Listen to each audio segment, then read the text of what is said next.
Hello, and welcome to the Green Island Podcast. I'm Bernard Sheehan, joined by my co author of Hard Border, James Sheehan. We are presenting this podcast here to talk all things Ireland from a U.S. Perspective or a U.S. citizens and Irish American perspective. Also looking at tie-ins to our book, which was set around the time of Brexit. And things have progressed since then and continue to progress in Ireland as the petri dish for everything around the world. So, James, welcome. Thanks for joining. Oh, thanks very much. Yeah, it's good to be here, and yeah, definitely Ireland are in the news with U2. And the last episode we at the Sphere, Cillian Murphy winning Best Actor, which or one of the awards. There's so many you kind of lose track. Yep. And then of course Pierce Brosnan pleading not guilty to walking through Yellowstone restricted areas, which is kind of a little strange because I kind of think that's a really hard thing to do. I mean, take your guilt and call it good, but I mean, it'll be interesting to see what story he whips up, and we will follow it. I mean, did he need to go to the bathroom or something? Because I mean, the area he went into, from what I understand, is pretty significant. Like it's well known. It's well known not to go in there. It's a restricted area. He kind of gets, I guess, two dings or however you talk about it in legal terms with a criminal, but. Okay.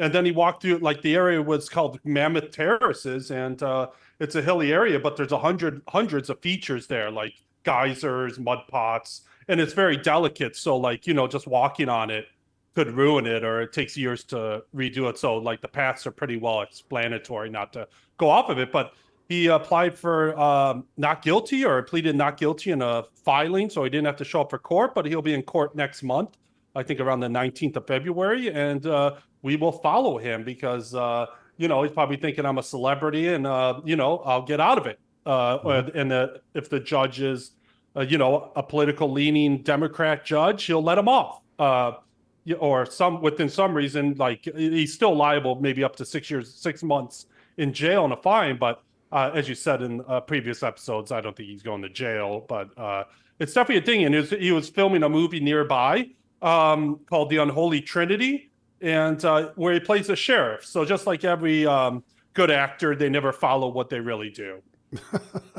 Yeah, I guess not. I mean, it's sad to hear that it's actually kind of that significant because I didn't realize it was like, okay, he's really walking on delicate parts and potentially ruining it.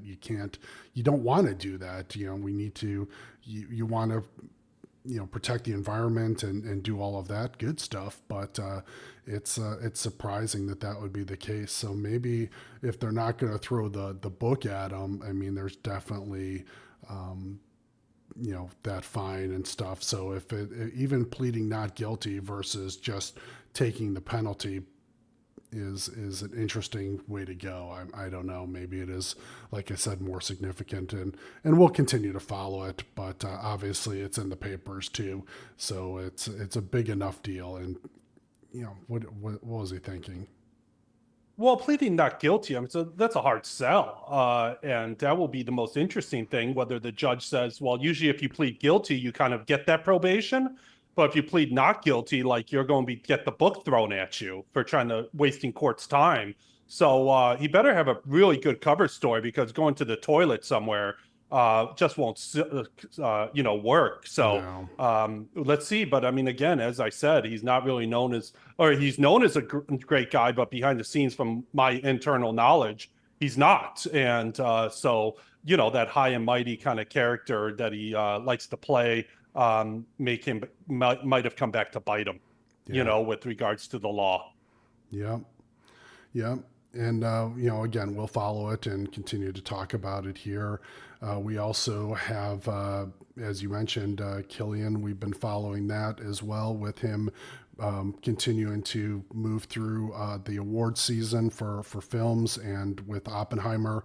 And even though he did not win, kind of as we tape this, the latest one for Best Actor with the Critics' Choice Movie Awards. He was nominated, but they won for Best Acting Ensemble, and I think it won for like Best Picture and everything. So they're continuing to kind of move through here over the course of the next couple weeks and really dominate the awards, which is great. You know, it's nice to have an actual really good movie, because if you look over the last couple of years, what's there? There's you don't even remember what they are. So this one, it was really good, you know, and at least it has some backing that's being recognized properly. Yeah, it's surprising because I think like what was it last year or 2 years ago they had the Asian film like All About Everything Anywhere or something like that, which I ended up did watch, and it was kind of a little strange. Those kind of alternative, this kind of different dimensions, same characters, this sort of Yeah, moving through the and it won Best Actor, and I think it was mainly to give the cast probably their DEI Academy Awards, because now we're back to almost an all white cast, for the most part, that are cleaning up. And again, it's kind of, if you win, if you're a good actor like Denzel, you deserve to win, and if you don't, you don't. And so I think it'll be good to see how it turns out. But I kind of lose track of all these award shows. There's like 3 or 4 of them. I mean, there's it'd a be lot. interesting to have set up award shows for who's the best plumber or who's the best electrician. I mean, these I guess it's all part of their promotions for their It movies is. and That's stuff. it. But I mean, it's the self celebration that kind of bothers me. But I mean, I guess it's part of their job to go to these things and dress up and have a great time. But I mean, gosh, getting $20 million to do that job, it's pretty crazy. Or 10 million or 5 million, where you're acting, sitting in the trailer, going through a few lines. I know it's not as easy as that, but it's pretty freaking close. You're not picking up trash for $50,000 a year or stuff like that. I mean, you're literally sitting in a trailer. If it's Leonardo DiCaprio, it's a $2 million trailer with video games and stuff, and probably God knows what else, hot women, and and let's go act a little bit and cash that $20 million check, and then we'll spend the next kind of 3 months at parties and doing the rounds, and let's do it over again. So I think he's even up for, or maybe he's not up, but that movie that he was in, I think it was something Flower Under the Flower Moon, or Scorsese movie, Yeah, which is like three and a right. half hours long, but I heard it's actually pretty good. And so it'll be good to see that, but I wonder if he's up for it. But it's just an example of actors. I don't really hold them in high esteem. And where now Pierce Brosnan, like, these guys, they're just not living the normal life. And you get paid a ton of money, but you should be kind of on your good behavior. And but anyways, Killian Murphy's a nice choice, and hopefully he does well. And, do you know who won instead of him? Yeah, it was Paul Giamatti, and I guess he's in some small movie. So I don't know if that's going to be the case. So it's going to be tough if they're both nominated at for the Oscars. And with regards to the actors, I think in fairness they understand that they've got a great life. And a lot of actors will say, the real work of acting is trying to get the gig to begin with. And, when they're really up and coming and trying to, go to these auditions, and that's kind of the real work. But then once they got the job, it's just great. It's wonderful from there. I think the only potential hardship is, long hours if they're doing something well into the night or whatever. But even then, it's like, sorry, you've had such a tough time of it. But what can you do? This is, as you said, this whole thing is to promote their industry. That's what these award shows are about to begin with. And it's the same if it was Best Plumber. That would be like an industry thing, and they would be providing those awards as well to promote their industry. It's just on such a small scale, it's not even worth it. Yeah, and it's not televised. Yeah, But it's yeah, not that's right. televised. And Paul Giamatti, I actually heard his movie's pretty good. It's kind of like, this boarding school where everybody goes home for Christmas except one kid or one kid, and he bonds with him, but he's like the hated teacher, blah, blah, blah. It's kind of, so it'll be interesting. But there's another guy, like I think he won like Golden, some other awards, some award like 2 weeks ago. And of course he had to have the photo op at like an In-N-Out burger. And it's like, seriously, I mean, can you be any, with the statue on the countertop while he's ordering In-N-Out burger? It's just like it's a little kind of made up a little bit. It It's is. like to be with the common man, and it's just the deception. I've just had enough of deception at this point. With living in Ireland, it's the world of deception, and stop playing the games. Just accept your award and kind of go home or go through drive-through. You know. Right. Yeah, and that's, I mean, the last person who was probably really like that was Jimmy Stewart, who sent his Oscar back home to his parents, and he used to sit in his dad's hardware window. So, and that was while he was gone off in World War II. So I think those days are kind of gone for at least for the time being, but because these guys will do anything to get that little golden statue. But anyway, we Yeah, hope. and I mean Paul Giamatti's dad was like, what was he? The head of the base. He was commissioner of baseball for like 30 years. So Paul didn't grow up impoverished guy or whatnot. I mean, he was living the life from day one. His dad was commissioner of baseball, so Okay. he's kind of not compared to most actors that are kind of come from broken homes or whatnot and make it good. Yeah, I'm sure he still did have to audition though and work his way up because I saw him in a lot of stuff when he was younger, and let's be honest, he's not really leading man material for the most part. So he is a good actor, in fairness.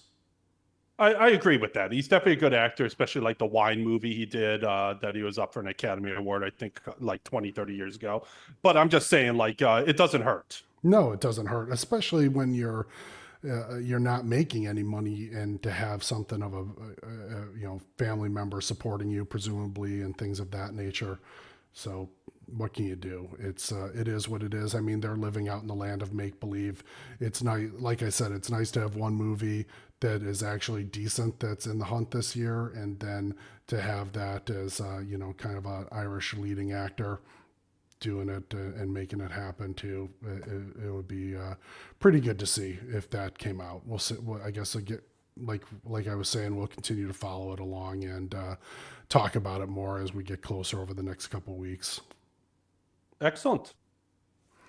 So I think one of the things we did want to talk about today, and we had touched on it a little bit last time with that golfing situation in Adair, where they are building a bypass, and they're working to bring the Ryder Cup over to them in 2 years.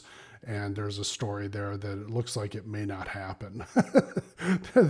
That's not going to get done in time. So that'll be interesting to see how that happens, or what the knock-on effects there. Are they going to speed that up and make it happen, or are they? Is it not going to get done in time? And I think this also kind of ties in. We've been talking about too with the EU, like, oh, hey, all they did was bring roads. Well, here's this bypass to that they need to get across the line here in the next few months. Yeah, and just on that, I mean, the EU kind of just brought funding for the roads. It was still all PPPs, but public-private partnerships with the road companies, and they all did very well. I mean, the bypass. It's interesting that they would actually try to get a bypass because Adair is kind of a little community that's nice to go through for tourists. But there is a significant Limerick bypass already, but it probably bypasses too much of it, probably, or the whole town. So it'll be interesting to see. But I heard Adair is just absolutely incredible. I mean, I knew it back in the day before in Celtic Tiger when it was owned by an American, and eventually he got caught out because he tried to he bought more land around there, and then they called in his loans, and they had to sell it, of course, to an oligarch. Well, there's maybe 4 or 5 oligarchs in Ireland, and one of them, who's from Limerick, took it up. And of course, he rebuilt it, and he almost redid all the golf course, rebuilt almost the entire manor, which is like a castle, but redid it up and put 60, 100 million into it. So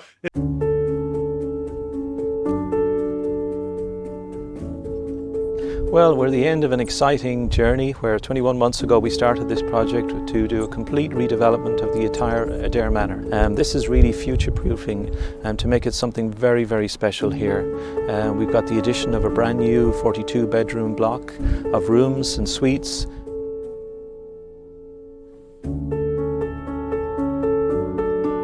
a new spa, a new conference and banqueting facility with a beautiful ballroom, and we've got a boardroom, a cinema, and several other very new features that will make it a much more exciting and extensive resort. So I heard it's ready to rock. It's quite a 5-star thing. And that's what this guy does. I think he has one in the Bahamas as well with a few guys. And this is a guy who didn't go to college, same old Irish oligarch. He's a high school dropout. He was a bookie for the horses. He teamed up with the horse trainer, and they just took the world by storm by virtually the guy put the horses in the races, and the horse wasn't there to win. The horse was to mess up the favorites, if that makes sense, and he would bet against them. He's a hedge fund guy, effectively, you know? Allegedly, So, Your Honor. Allegedly. Yeah, I mean, that's it. I mean, welcome to horse racing or dog racing in Ireland. It's virtually money laundering, and it always has been. But that's what he would team up. Now they're like, both of them are like billionaires. I mean, the other guy is a major horse guy, like the biggest one in the world. He has the horse breeding farm in Ireland, and they work together. Their names are synonymous with one another, and it's just so he's just buying it up like the other oligarchs. It's kind of just all the spoils of Ireland that everybody had are going through the hands of only a few. So yeah, they took that hotel off an American that had it for like 30 years, and they just called in his loan, and boom, done in no time. Yeah, I find it hard to believe they wouldn't let him refinance and keep his property, but no, that's not the Irish way. No, they were like, if it's a valued property, beyond even not refinancing, because no one was able to refinance. Not even today they're able to refinance. The government still owns the banks. They only give loans to people that they want, which again is only really the 5 guys, maybe 10, if you have a big international private equity behind you. But otherwise, not only are they not letting you refinance, they're causing interference with your other. You might have a refinance here ready to do it in, England or something, and they'll interfere with it. Or that's the Irish way. That's the Irish way. And as you said, we've seen it. And I think we talk about that a little bit in Hard Border. Please feel free to purchase it at Amazon and Barnes & Noble. But we have that type of, if you like, Irish story as a part of it. I mean, this corruption and political intrigue in there as well. So we've lived it and we understand what really how that works. But it's not just us. I mean, this is a story of a lot of people, and here it is, the other side, and they'll make it out like, oh yeah, they just bought it, but that's not really always the case, and it's rarely the case, to be honest. It's rarely the case. And we're telling the story of hundreds or thousands of people that experienced the same thing. I mean, not the small guys, but the guys that have maybe 5, 10, 20, 30, 50 million. They were all cleaned out. Absolutely every single one of them, and unable to refinance. And that's why the banks haven't been let go by the government, because the government or the new buyers might actually lend. No, they wanted to clean out the system. And so this podcast is real, and the book is telling the story of many people that can't tell the story because they live in Ireland. So they're a target the minute they start going publicity. And, they don't want to live in, England or Europe. They'd rather live in the US. So they probably have to go through the southern border to accomplish that. But they're almost thinking about it. A lot of people are kind of thinking of fleeing because they are targets, and any money they have left, it's you could easily get into a sand trap there where it's like, no, I'm going to fight it, and next thing, it cost me $1 million and you're $5 million in the hole. Right. It's just crazy. It's like, it's a sand trap. I've never seen anything like it, where everything is just downside, and it just gets deeper and deeper. And I always say in Ireland, it's 1 step forward, 2 steps back. It really is. It's not, maybe in America, it's 2 steps forward, 1 step back with the socialism that's going on there. But now it's just crazy. The targeting's unbelievable. Yeah, I think in America, it's still state by state for the most part. But things are changing constantly over here. And obviously, like the rest of the world, I know we are going to be talking a little bit more about golf here, but you talk about the banks. interest rates continue to go up, and that has had put significant pressure on the banks themselves. So as we talk about this, something we want to bring into it is, you'd mentioned the Celtic Tiger. Well, that came to an end really around 2007, 2008 with the financial crisis.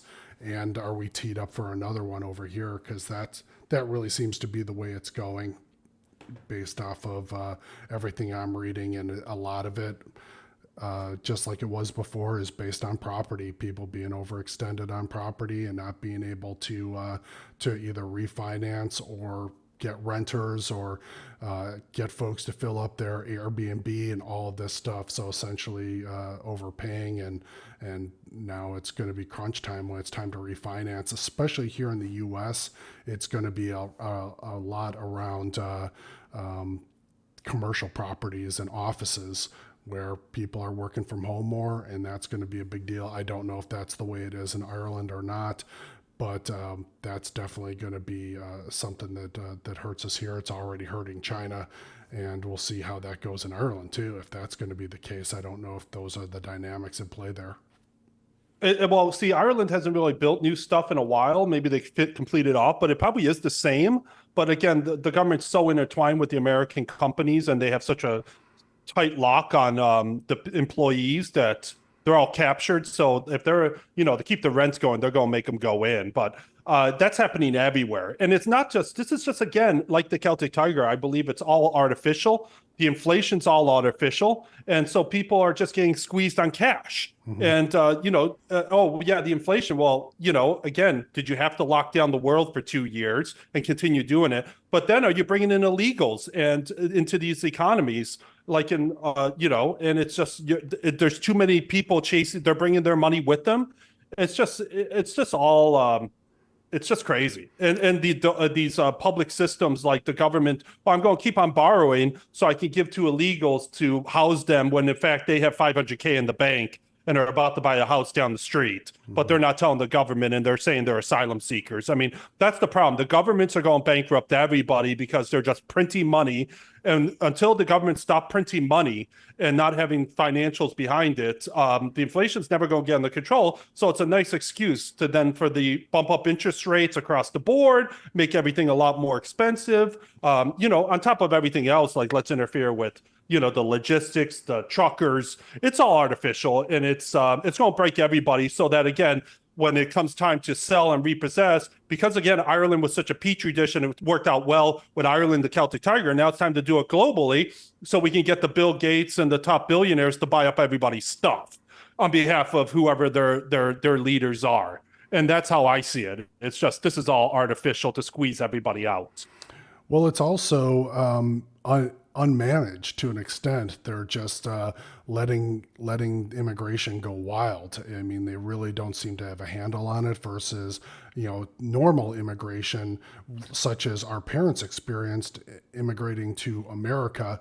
It was a process. They did it legally and came in, and there was an upside for the government, if you like, to have educated people come in. But now across the world, it's really their uneducated folks coming in, or like you say, folks who do have money, and it's really kind of a wild card what's going to happen, how this is going to play out. And I doubt it's going to be to the good, because it's just, they don't really know what they're doing. I'm sure they're all scrambling over as we record this in Davos, Switzerland, trying to figure it out amongst those elites, as they say they're trying to get back trust. I don't think they're going to do it. I mean, I know I don't trust them, and I don't think anybody would. Yeah, don't trust them. Don't trust their governments, because the governments are lying to them all the time. I mean, you see it in Texas now, where the U.S. government's actually going to start arresting officials for Texas that are kind of stopping the illegal immigration. And then it's like, well, we'll transfer it all over the country. No, you can't do that either. It's like, we're just going to sandbag Texas, so eventually it'll turn purple, and then we have or whatever blue, and then we'll have those votes. It's like, so we're going to let the borders open in Texas. So it'll be great. I hope Texas National Guard has a nice big fight with the U.S. government, and let's get to it, because these people we don't want to stand up, or it's all political. The rubber has to meet the road at some point. You can't keep these open, and that's why the governments aren't telling you how many people are coming in, whether it's Australia, Ireland, the U.S. They're leaving it open. They're helping them, and they're putting them on the dole. And as you said in the previous episodes, you can't have open borders and have government subsidies or government welfare state, because it's just that's how inflation starts. You're printing money to give to these people, and you're screwing up. But that's what I said. And my dad used to say Barack Obama was kind of going to set the new world order. And I'm like, how are you doing that? And he's like, he's not going to bring everybody up. He's like, no, he's going to bring America down. That's right. And that's it. You're just diluting. So it's like you're bringing everybody in America that worked hard in generations to get where America is. And we need to bring them down to everybody else's level, because we need them diluted, because then the masters or the kings of the world still stay in that power, hidden behind, tranches of, non-for-profits and all this that no one knows about. And it's, the time's got to come where people stand up, and the elites, kind of like the Bill Gates and stuff, they need to answer. We don't want to have to recall anybody. We don't want to have to protest anybody, but we are not going to be ignored, Brandon. Mayor Johnson. Many in Chicago's black community and the city council speaking out against spending $51 million to house migrants, asking when will the help for them finally become a reality. And it cannot be put on the backs of the residents of Chicago without showing them that they're getting something out of this. We don't want to. But came back to the golf anyways. I mean, Ireland has a lot of great golf, Yep. And we definitely want to talk about that, because I've played a couple courses. You played a lot, and it's definitely, a big part of what makes Ireland are those great golf courses. And it's got to be great if they're bringing the Ryder Cup back there. But came back. Irish golf fans are very supportive, very enthusiastic, very knowledgeable. It's exciting to play in front of them, especially in, one of the biggest events in the world.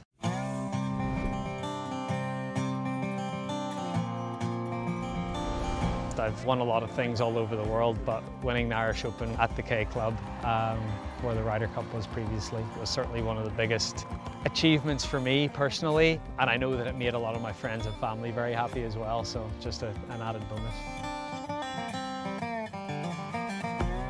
I think the Ryder Cup at the K Club was such a success, not only because of the result, but I think just what it did for the country in general. I went to the Ryder Cup in '06 at the K Club as a spectator, as a 17-year-old, and to think about playing in a Ryder Cup in Ireland 20 years later is really exciting. So I know we went off on a little bit of a tangent, but there's still plenty more to talk about there, and we'll do that next time when we get together.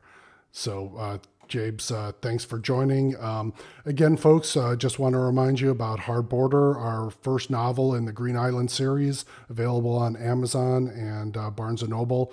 Please feel free to pick it up. I mean, a lot of these things that we talked about actually today feed into that or are part of that, and will certainly be a part of our ongoing series here.